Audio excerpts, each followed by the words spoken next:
marquee stars, World Series championship teams, epic busts. All this comes from when Zack Greinke was traded from the Kansas City Royals to the Milwaukee Brewers back in December of 2010. Who benefited the most? Who was able to establish a championship? And who completely fell flat in this trade tree? Let's check it out. On December 19th, 2020, the Kansas City Royals, who were in a middling franchise at the time, traded their star pitcher in Zack Greinke, along with Yuniesky Betancourt, to the Milwaukee Brewers for a package that included relief pitcher Jeremy Jeffress, prospect pitcher Jake Odorizzi, shortstop prospect Alcides Escobar, and outfielder Lorenzo Cain. This trade tree would create one of the best in all of baseball history, and there are so many various pieces. So we need to see who ended up where and all the quality that ended up coming out of this tree. Of course, going back, Greinke was the 2009 Cy Young Award winner. In 2010, he had regressed. He had a 10-14 record with the Royals that year with a 4.17 ERA. He had 2 years left on his contract at that time, capping at $13.5 million each per season. The trade included Yuniesky Betancourt, who would go on to play just one season in Milwaukee and was re-signed by Kansas City the following year, putting up a negative 0.1 WAR. In Greinke, the Brewers were expecting to pick up a top-end pitcher to hopefully make a playoff push and a World Series championship. In 2011, with the Brewers, Greinke would go 16-6 with a 3.83 ERA, a very, very good season. And in 2012, he would go 9-3 with a 3.44 ERA with the Brewers before he was part of another deal to the Los Angeles Angels. But first, we need to go back and look at the package that came back to the Royals from the Milwaukee Brewers. The Brewers traded shortstop Alcides Escobar, who would go on to play 8 seasons in Kansas City. He would become a free agent in 2019 where he'd sign with Baltimore. But over those 8 seasons, he would post an 8 WAR for the Royals. He did not have any seasons over 100 OPS plus, but he had to have a 793 postseason OPS. Of course, he was the starting shortstop on that Royals franchise that would go to the World Series in 2014, losing to the Giants and winning the World Series over the Mets in 2015. He would pair with outfielder Lorenzo Cain. Cain would play 7 seasons in Kansas City, a very respectable 24.7 WAR in that time with the Royals. He would become a free agent in 2018 and return actually back to Milwaukee on a 5-year, $80 million contract. Cain received a lot of accolades in Kansas City. He was the 2014 ALCS MVP and actually finished 3rd in MVP voting in the American League in 2015. He was an absolute star for that Royals team who made that huge postseason run, claiming that 2015 championship. Jeremy Jeffress would pitch only 2 seasons of 28 innings in Kansas City, and he was actually sold to Toronto. He had a lot of issues going on in his career. He would actually bounce back later in his career and really establish himself as a quality reliever in the major leagues, just not with the Royals. The other part of the trade was for prospect Jake Odorizzi. Odorizzi would go on to pitch only 7 innings in 2012 for Kansas City, and he was part of a trade to the Tampa Bay Rays. And that's the next part of this trade tree. So Jake Odorizzi was traded from the Royals to the Rays in a package that included Will Myers, Mike Montgomery, and Patrick Leonard. In return, the Royals got back 2 guys that were a massive part of their playoff dominance in 2014-2015. James Shields and Wade Davis. They also acquired a player to be named later in Elliott Johnson. I can tell you love baseball. You made it this far in the video. How about subscribing to 3 Up, 3 Down for all kinds of quality baseball content? James Shields in 2 seasons in Kansas City in 2013 and 14 put up an 8.4 WAR for the Royals, 228 and 227 innings in those seasons, 27 wins, 131 and 123 ERA plus. He was an absolute stud, but his contract ran out the end of 2014 with the Royals, and he signed in San Diego for 4 years and a $75 million contract plus an option. So there was no trade of Shields from the Royals. And Shields missed out on that 2015 championship. Wade Davis, however, did not. He played 4 seasons in Kansas City, one of those as a starter, which was a very forgettable season, and 3 as a reliever, where he posted a 9.1 WAR as a reliever. He was 8th in Cy Young voting in 2014, 6th in 2015. Remember, he was a reliever putting up these numbers. ERA pluses in his 3 seasons as a reliever in Kansas City of 396, 448, and 232. He was an absolute dominant beast out of the bullpen for those Royal teams and was a massive part of the stellar bullpen to win that 2015 World Series. Interestingly, Wade Davis would be part of a 2016 trade from the Royals to the Chicago Cubs for outfielder Jorge Soler.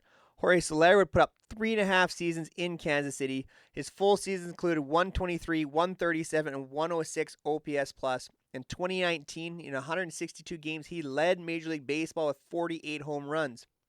However, in 2021, he really struggled putting up his 78 OPS plus and was dealt to Atlanta at the trade deadline, where he caught fire in 55 games with the Braves, putting up 14 home runs, 33 RBIs, a 131 OPS plus, and was the 2021 World Series MVP with 3 home runs and 6 RBIs in that series as the Braves beat the Houston Astros.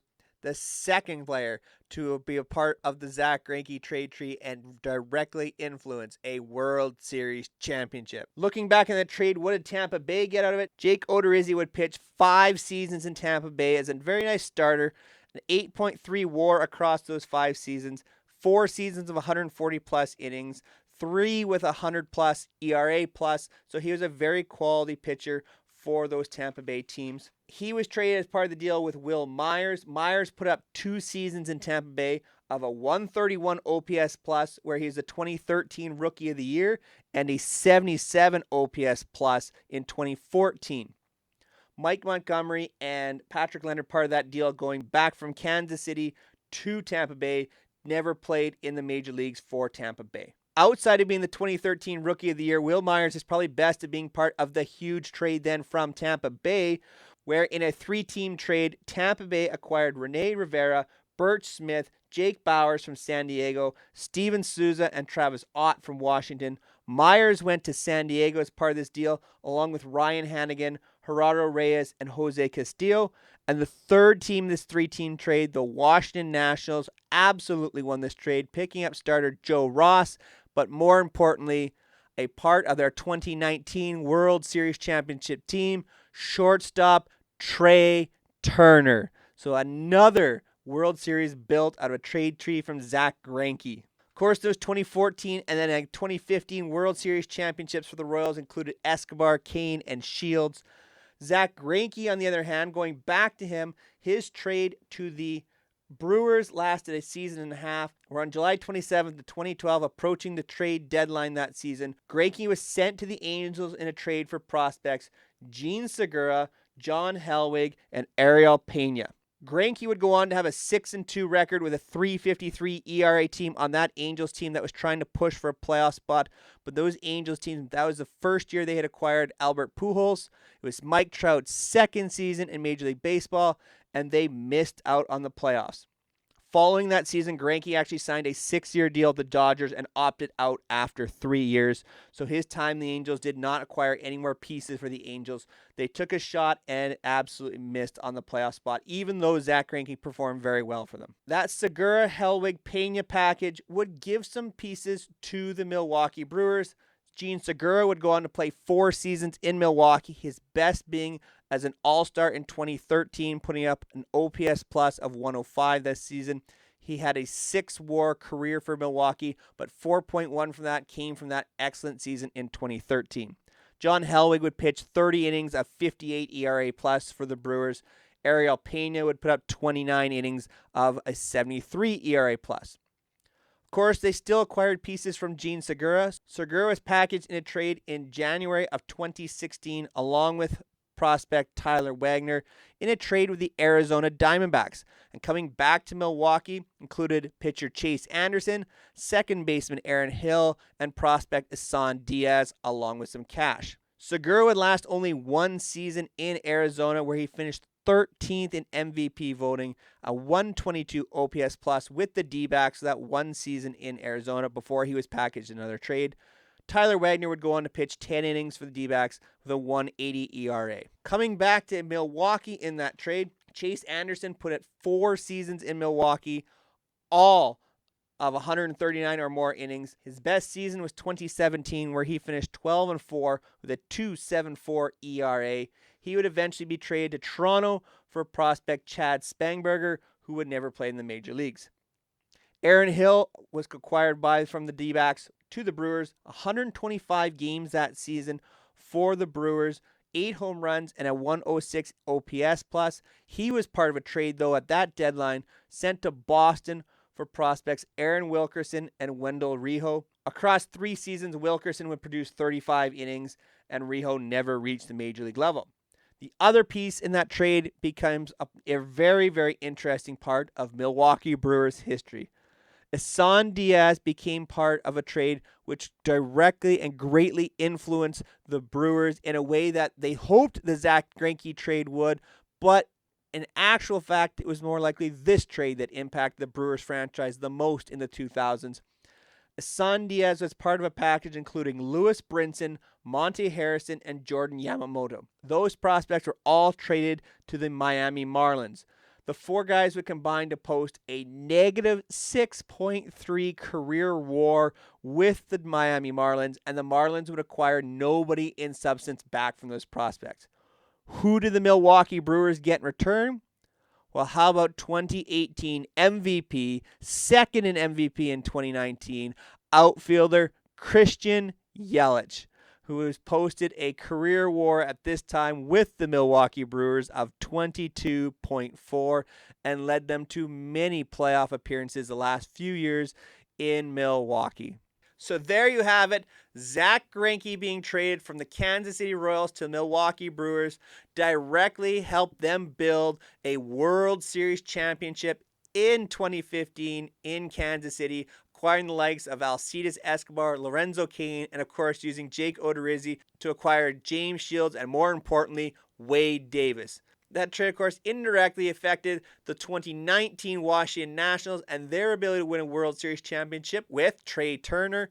And Milwaukee, in the end, worked out pretty well for them, too. A year and a half of Zack Greinke may not have been the best, but in the end, they were able to turn those pieces into their most prominent player in the 2010s. Of course, outfielder MVP Christian Yelich.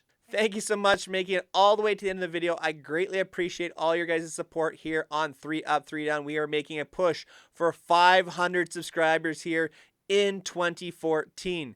If you're into this type of trade tree video, make sure you comment down below who you think I should do next. There will definitely be another trade tree video coming in the future. As well, make sure you go check out my video on OPS Plus and understanding baseball analytics. There are absolutely going to be more baseball analytic videos coming here on 3 Up, 3 Down in 2024. So make sure you like, share, and subscribe to the channel so you are following along for all the best content right here on 3 Up, 3 Down. Take care, everyone.